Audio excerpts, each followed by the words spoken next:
सुबह की हल्की धूप गांव की गलियों में उतर रही थी। हवा में मिट्टी और दूध की खुशबू घुली थी। जिले की डीएम अनन्या सिंह आज अपने दफ्तर के रूटीन काम में जाने के बजाय कुछ और सोच रही थीं। उनके चेहरे पर शांति थी, लेकिन मन में एक बेचैनी। पिछले कुछ दिनों से लगातार खबरें आ रही थीं। बाजार में फेरी वालों से पुलिस वसूली करती है, गरीबों की दुकानें जब्त की जाती हैं अगर पैसे न दिए जाएं तो। अनन्या को भरोसा नहीं हो रहा था कि उनके ही जिले में ऐसा हो सकता है, लेकिन एक अंदर की आवाज कह रही थी, अगर सच्चाई जाननी है तो खुद मैदान में उतरना होगा।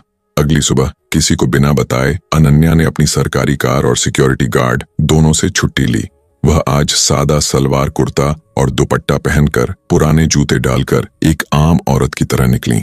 बालों को साधारण जूड़े में बांधा, चेहरे पर बिना मेकअप की सादगी थी। उन्होंने तय किया कि आज वह शालिनी नाम से एक दिन के लिए सब्जी बेचने वाली महिला बनेंगी। बाजार के कोने में उन्होंने एक ठेला किराए पर लिया। बगल में टमाटर, भिंडी, आलू और धनिया की टोकरी रखी। कुछ ही देर में लोग आना शुरू हो गए। अनन्या मुस्कुराकर सब्जी तोलती, भाव बताती और ध्यान से लोगों की बातें सुनती। ठेले के बगल में एक बूढ़ी सब्जी वाली बैठी थी। नाम था शांति देवी।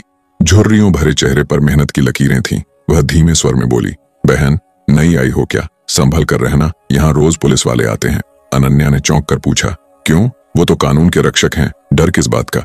शांति देवी हंस पड़ी, एक कड़वी हंसी के साथ। रक्षक? अरे बहन, वो तो हमारे रोज के लुटेरे हैं। बिना पैसे लिए ठेले से चले जाते हैं। अगर विरोध करो तो ठेला जब्त करने की धमकी देते हैं। अनन्या के चेहरे का रंग बदल गया, लेकिन वो चुप रही। कौन आता है? उन्होंने पूछा। शांति देवी बोली, वही इंस्पेक्टर वीरपाल। उसके साथ 2 सिपाही भी रहते हैं। रोज शाम को आते हैं, कभी पैसे मांग लेते हैं, कभी सब्जी उठा ले जाते हैं। अनन्या के भीतर अब कुछ जलने लगा था, अन्याय का गुस्सा। वह बोली, आज अगर वो आए तो देखना, मैं बात करूंगी। शांति देवी ने डरते हुए कहा, ना बहन, कुछ मत कहना, वो बहुत दबंग है, कहीं हमें मुसीबत में ना डाल दे। अनन्या ने मन ही मन ठान लिया, आज सच सामने आएगा, चाहे जो हो जाए। सूरज ढलने लगा था। तभी बाजार के सन्नाटे को तोड़ती एक मोटरसाइकिल की आवाज गूंजी। लोग फुसफुसाने लगे, लो आ गया, वही इंस्पेक्टर। वीरपाल उतरा, उसके पीछे 2 सिपाही थे।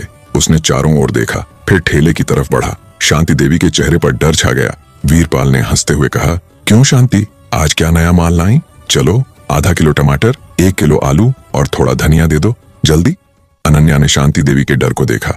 उसने आगे बढ़कर कहा, पैसे तो दीजिए पहले। वीरपाल ने भौहें सिकोड़ते हुए पूछा, कौन हो तुम? नई आई हो क्या? हाँ, मैं शांति देवी की रिश्तेदार हूँ, आज ठेला मैं संभाल रही हूँ, अनन्या बोली। वीरपाल मुस्कुराया, घृणित अंदाज में। अच्छा, तो अब पैसे मांगोगी मुझसे? तेरी औकात है?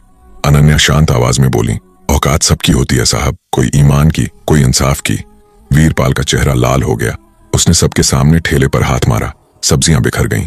बहुत जुबान चलाती है, पता है मैं कौन हूं? जानती हूं, अनन्या बोली। आप कानून के रखवाले हैं, लेकिन आज कानून को बदनाम कर रहे हैं। लोग सन्न रह गए। वीरपाल ने गुस्से में आकर अनन्या को धक्का दिया। वह गिर पड़ी, लेकिन उठकर बोली, अब यह मामला यहीं खत्म नहीं होगा। अगले दिन अनन्या फिर उसी सादगी में थाने पहुंची। डेस्क पर एक हवलदार बैठा था। क्या चाहिए? उसने ऊब कर पूछा। मुझे इंस्पेक्टर वीरपाल के खिलाफ शिकायत दर्ज करनी है। हवलदार हंस पड़ा। क्या बात कर रही हो? वीरपाल साहब के खिलाफ? रिपोर्ट तो दूर, नाम लेना भी मना है। तभी अंदर से एसएचओ सुरेश चौधरी बाहर आए। क्या हुआ? हवलदार बोला। साहब, ये औरत कह रही है कि वीरपाल के खिलाफ रिपोर्ट करनी है। सुरेश चौधरी ने एक घूरती नजर से अनन्या को देखा और बोला, यहां रिपोर्ट नहीं बनती फ्री में, कुछ देना पड़ेगा। क्या मतलब? मतलब 10,000 लगेंगे, तभी रिपोर्ट लिखूंगा। अनन्या की आंखों में अब ठंडा क्रोध था। ठीक है, मैं अभी लेकर आती हूं, उन्होंने कहा और बाहर निकल गईं।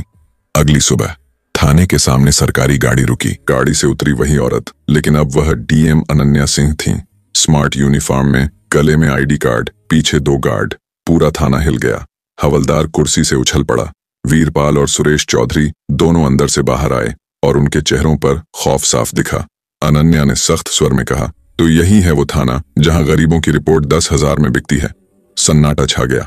और यही है वो इंस्पेक्टर जो गरीबों की सब्जियां बिना पैसे ले जाता है।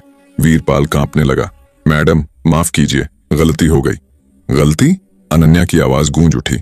गलती तब होती है जब इंसान अनजाने में कुछ करे। तुमने तो इसे अपना धंधा बना रखा है। वर्दी पहनकर डर फैलाते हो, शर्म नहीं आती? पूरा स्टाफ सिर झुकाए खड़ा था। अनन्या ने आदेश दिया, इंस्पेक्टर वीरपाल और एसएचओ सुरेश चौधरी दोनों को तत्काल सस्पेंड किया जाता है। विभागीय जांच अभी से शुरू हो। उन्होंने कहा, इस जिले में अब गरीबों का अपमान नहीं होगा। वर्दी ताकत नहीं, जिम्मेदारी का प्रतीक है। जो इसे गंदा करेगा उसका अंजाम यही होगा। लोगों की आंखों में सुकून के आंसू थे। शांति देवी वहीं बाहर खड़ी थीं। वह रो पड़ी। मैडम, अगर आप जैसे लोग हैं तो हम गरीब भी जिंदा रह सकते हैं। अनन्या मुस्कुराई। अब किसी को डरने की जरूरत नहीं। न्याय अब हर गली तक पहुंचेगा। कुछ ही दिनों में पूरा थाना बदल गया। अब कोई रिश्वत नहीं लेता था। लोग सम्मान से रिपोर्ट दर्ज करवाते थे।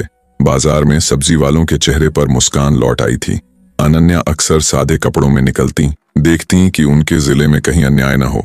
शांति देवी रोज ठेले पर बैठती और जो भी सब्जी खरीदता उसे कहती, बेटा अब डर नहीं लगता, हमारी डीएम बेटी हमारे साथ है।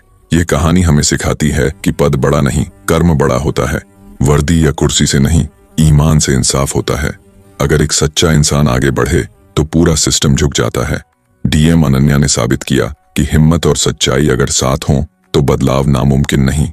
आपने फिर भी अनन्या के लिए लाइक और सब्सक्राइब नहीं किया।